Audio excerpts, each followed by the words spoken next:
para os nossos produtos. Nós produzimos tanto que só o mercado interno nunca teria condições de absorver o que nós produzimos. Então, vou começar pela soja. A soja assumiu o primeiro lugar nas exportações do Brasil, agora em fevereiro, superando o minério de ferro, superando o petróleo. E você vê o seguinte, vê uma média diária de 214 mil toneladas, ou seja, nós estamos exportando praticamente quase 4 navios por dia de soja. O acumulado é em 2.361.000 toneladas. Ou seja, você tem um aumento significativo em relação às exportações referentes ao ano passado. O ano passado, lembrem o pessoal que mexe com soja, você teve uma travada no mercado em função de que o preço estava muito baixo aqui no mercado interno brasileiro, o produtor ficou reticente em vender. Nesse momento, você tem uma exportação agora em fevereiro chegando a 5 milhões e 200 mil toneladas. É um número bastante expressivo se compararmos a fevereiro do ano passado. Mas por que está acontecendo isso? Nesse momento, você está vendo muito embarque de soja já comprometida, soja que o produtor tinha vendido ou tinha trocado, com as operações de barter.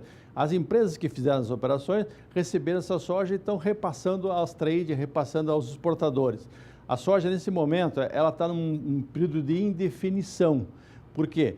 Porque no segundo semestre do ano passado, você teve um aumento expressivo dos preços da soja no mercado interno brasileiro. Mas isso foi em função da guerra comercial China e Estados Unidos. A hora que a China tarifou, botou 25% nas importações americanas, o que houve com os prêmios no porto brasileiro? Eles dispararam e chegaram a valer $2,50 por bushel. Isso dá mais de $6 por saca. Porque hoje esse prêmio caiu para 55 pontos, ou seja, ele está a 20% do que era o ano passado. Então, você está nesse momento uma fase de transição. O produtor está lembrando o ano passado e fica preocupado com o que pode acontecer daqui para frente.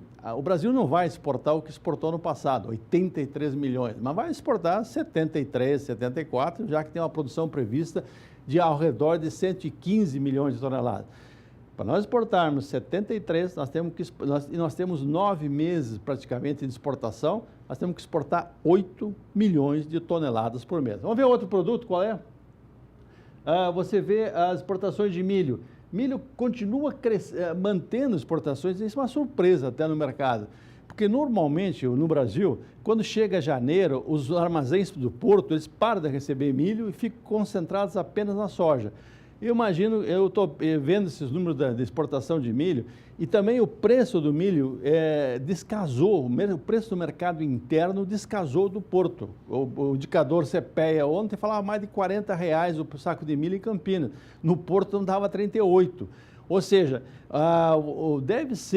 grande parte desse milho deve ser milho da segunda safra do ano passado, exportado especialmente pelo Mato Grosso. O Mato Grosso deve estar usando a estrutura dos portos de Miritituba, ou do Rio Madeira, ou o próprio lá em Humaitá, está usando esses portos para escoar esse milho, porque a conta não fecha. Se você pensar em milho aqui do Mato Grosso do Sul hoje, pagando-se 31 reais para o produtor, não fecha a conta para colocar no porto, mas as exportações estão acontecendo, ou seja, essa exportação é milho do ano passado que está sendo exportado agora, porque o milho primeira safra, ele concentra nos estados do sul do Brasil, alguma coisa em Goiás, uma coisa em Minas Gerais, mas esse milho vai ficar para o mercado interno. E também, no Paraná, o milho primeira safra sofreu com o clima. Então, você tem uma expectativa de que esse milho primeira safra fique no mercado interno e essa exportação é o chamado carry-over, o que sobrou do ano passado que está sendo exportado nesse momento. Mais um. Quando você olha as carnes, carne suína, houve uma recuperação da carne suína. Você olha os números em relação a fevereiro e janeiro, um aumento significativo nas exportações de carne suína.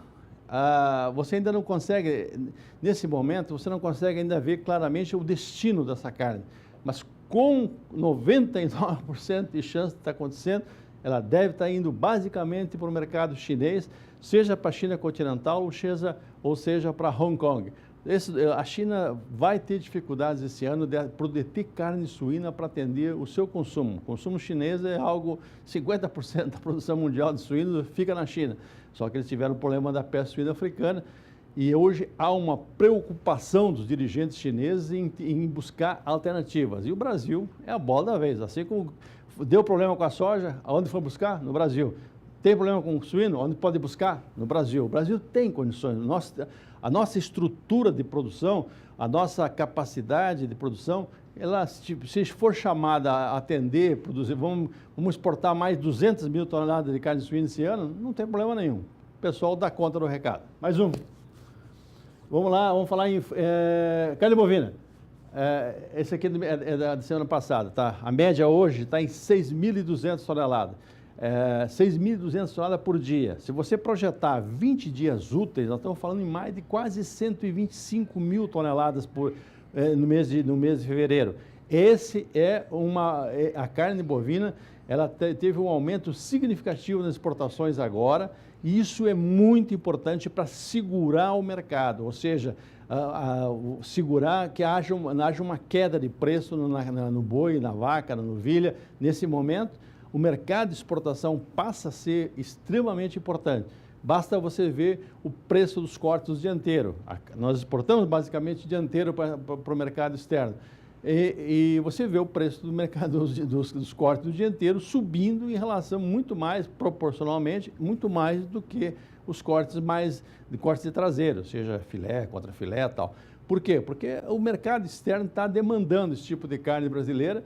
E o Brasil, esse ano também, novamente volta a falar, a grande bola da vez é a China. Se a China homologar esses 14 frigoríficos que foram pré-aprovados lá, antes daquela missão que chegou em novembro, se eles forem aprovados, o Brasil tem chance de aumentar de forma significativa as exportações de carne durante esse ano, 2019. Alguma coisa, um aumento que poderia chegar a 10% em relação a 2018, que já foi um ano bom. Não dá para reclamar, não. O primeiro semestre foi ruim, o segundo foi muito bom.